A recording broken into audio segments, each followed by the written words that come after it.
Welcome back to the Reality Guys. I'm your host, Billy Blinks, joined as always on the farm by Farmer Brian Howdy. and Farmer Brett. Not my monkey, not my circus.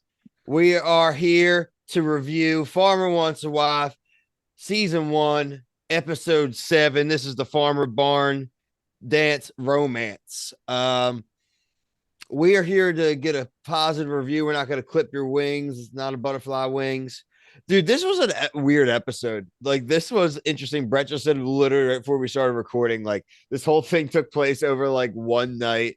There was a lot of weird analogies. There was some, like I said, dance romance drama. But the thing I want to focus on off the top, and I'm curious what the community has to say about this. And I know there was an Australian version we've never watched. So I want to know if this is like the gist. They're not going to propose next week, right? Like, this show shouldn't be called Farmer Wants a Wife. It should be like Farmer Wants a Girlfriend, right? Like, because like they're all gonna have like three chicks left next week, and they're gonna pick from the three, and they're going on the first dates with some next week, but then it's the finale as well. Like, I'm confused. Like, what's gonna happen next week? Great question, man. I don't know. I thought it looked like the way that like previews from a couple episodes that it looks like it sets up a proposal, but I agree with you. There's no they should not propose at all. Yeah, the timeline on this, I guess we have it. There's 1 week left on in their timeline of the show, and some of them are going on their first one-on-one date within that 7 days. So proposal is kind of crazy. I wonder how long this whole thing took. Maybe like 4 weeks. And it's Farmer Wants a Ranch Hand, not Farmer Wants a Wife. I just mean it's like some of these girls, like, and that's kind of became a theme of the episode. Like, some of these women have like real jobs in places where they are obviously not going to be able to leave and live on your farm. We talk about Sarah H living in New York City with her job. We end up talking about what's her name with the uh Kylie, right? Yep, Kylie, the Kylie. lobbyist from Florida, the VA lobbyist. It's like, she's probably not going to move down to the farm, right? And that's what I kind of love and hated about this episode. Some realistic kind of conversations took place, but also there was a lot of unrealistic kind of like sass and drama over, again, like we've always talked about, guys, kissing. They get really upset when people kiss on the show. That I was mean, about I half guess the episode. yeah, but it's 4 weeks in their time that those things matter. It's like having sex. It's a declaration of your love. Mm-hmm. Especially when you're Cassidy Joe and you're the most interesting person on the show, and then you just steal all the camera time talking about your little pet kiss, and then Well, we watching. can start with Um, Alan then, because this really was a big Cassidy Joe heavy episode. I thought this was going to be a big like Cassidy Joe versus Kelsey episode, but really Kelsey just got her dance. She did get her pecs on the dance floor, so I think she would be, if there were doing a final two, would be safe.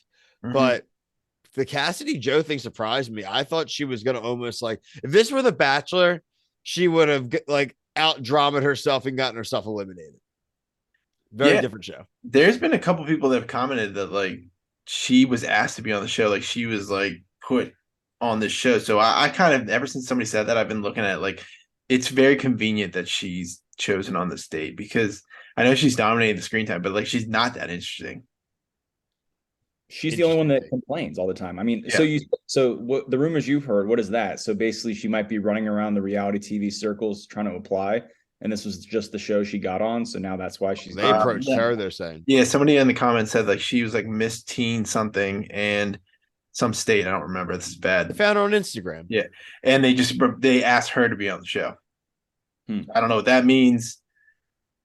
I doubt Fox would let us talk about it if we sent an email about that. But Well, it feels like if C and she D. has to be on the show, like I mean, living on a farm seems kind of crazy. So if she just was a random person off Instagram, there had to be some backstory there to like think she would want to live on a farm. yeah, she probably I mean, I'm sure she wants to be on a TV show. I mean, it makes sense, like with the You're way gonna she listen, you're gonna cast a healthy mix of people that obviously aren't gonna end up there, but will be good for the show, Yeah. and some people that you genuinely think are going to be there. Listen, man, we watch shows where they have psychiatrists like study for months to match people, and they stink, and Yeah. they're horrible matches. So honestly, like, whatever. Let a Fox casting producer let me put somebody together. I got a good shot too. Like, come Right. on. been to a couple of therapy appointments now. Like, I could do it. You know what I mean? I could totally pull this. I mean, really, like at the point with the success rate of those shows. So anyway, to kind of close up Alan, we said Cassidy Joe going on the final one-on-one date. We did talk about Landon a little bit, so let's jump to Landon. Early in the episode, Zoe talks about there's a 10-year age difference between them. They haven't spent a lot of time together. Kind of a nice precursor to the fact that he does end up picking her for the final one-on-one date. What did you guys think of that? I thought he should have just gotten rid of her because she clearly is not the one. He should just get rid of her. Yes, dude. Yes. And she's 25, he's 35, so I'm sure the age difference is relatively similar with all the other girls. Especially him, because he hasn't connected really with anybody. So how can you feel good about any chance of being picked or even working with it if he doesn't talk to any of you? I thought he was going to pick Kylie, but I thought she was the best woman like on the show. I thought she was like put together. She wasn't gonna be needy. She was gonna be around and working. Like, and like you make the joke, right? Like he needs a farmhand, but like this dude is better unless they just aren't okay with the wife having like a real job like that. That's like a cool job though. I feel like fits in the vibe, right? Like VA, lobbyist, farmer, like she could be back and forth, like doesn't have to be permanently in DC, right? Like I thought that made a lot of sense. But he said two things. You can't cage a bird that flies as high as you, and keeping you here would be like clipping the wings off a butterfly. I went that. What a poet. So many of those things. Dumb call. I've never heard any of these things in my life. Except maybe the one with the cat tails with the rocking chairs. I think I've heard that in like a Looney Tunes episode. Well, I said one earlier that Ryan said. Yeah, it was the monkey in the circus.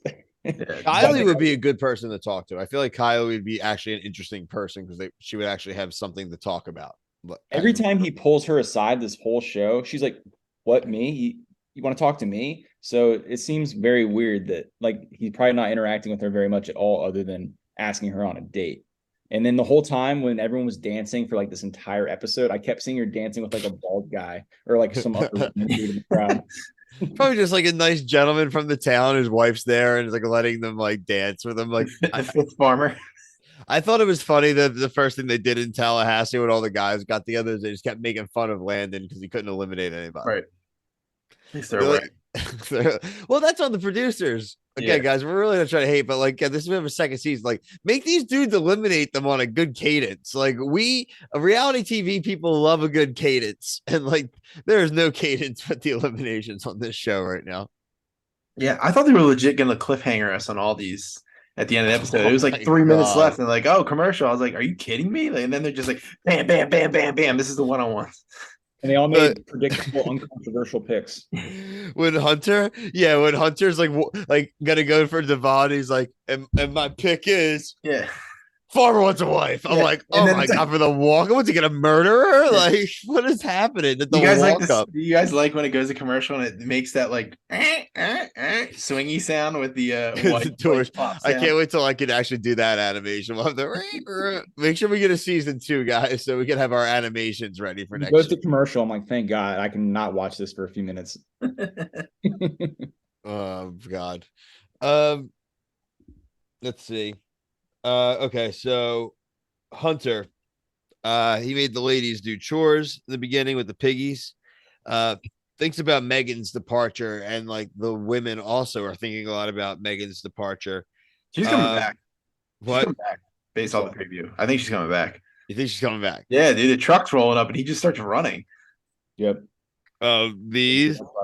Devon and company are not going to be happy. Who's going to be like Sydney, Devon? Ooh.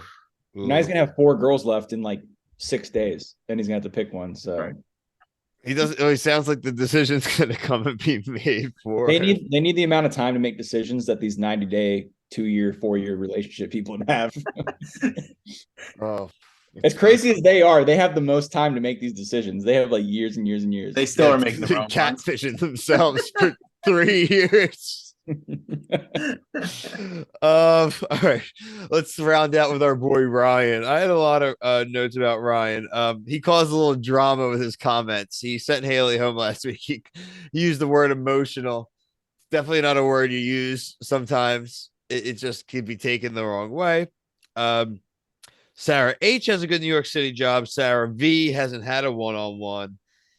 He does kiss Sarah H on the dance floor, which was like a legit makeout session. So I mean, that was basically like a fantasy suites for a farmer wants a wife. Oh yeah.